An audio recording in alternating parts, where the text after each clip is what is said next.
Hello, welcome to the Monday edition of On the Adventures of Unemployed Man. I'm sitting on my front lawn again today. Again, it's a hot day, not as hot as yesterday or Saturday, but still good and hot out here. So I'm sitting in the shade and enjoying a nice cold beverage. It doesn't really have a name.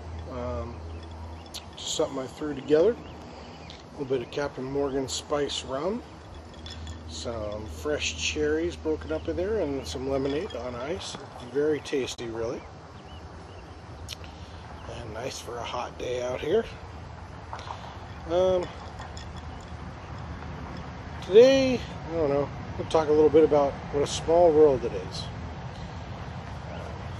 When I was in high school, there was this kid, went to my high school, named Jason Webley. He was a skinny, nerdy kid, a couple years younger than me. He was a sophomore, I think, when I was a senior.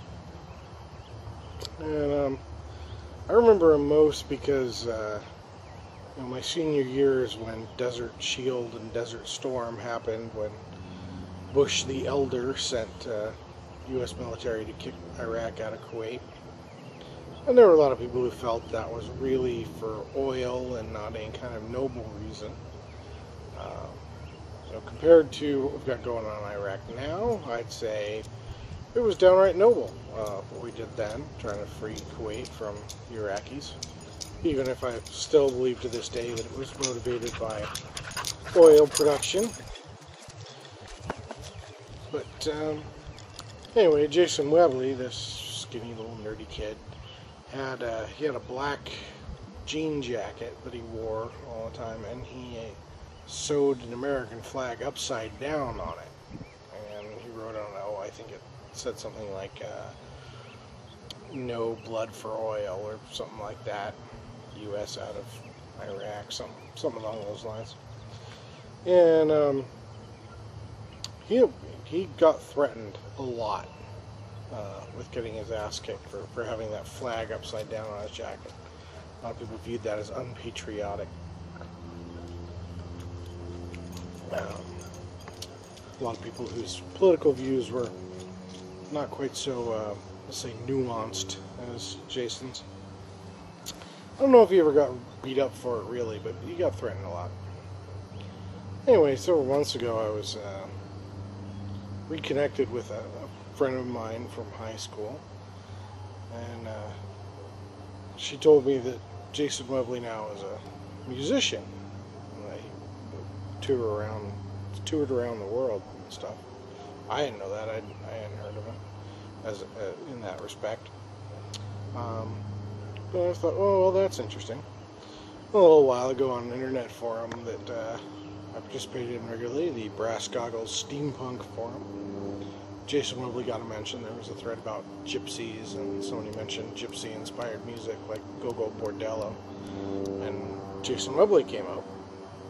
And I thought, seeing his name, more and more here. And then today, I was looking at the Seattle Weekly, and he's apparently playing there on Thursday. He's not the headliner.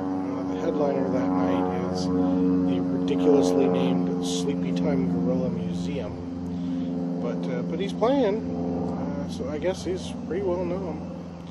Indie music is not really my kind of thing. I'm more of a heavy metal, classic rock kind of guy. But I do listen to a lot of different music. Should probably, give the kid a little respect and listen to his music. I didn't know him very well back then. He was a nerd, and so was I, but I hang out with a different group of nerds than he hung out with, really.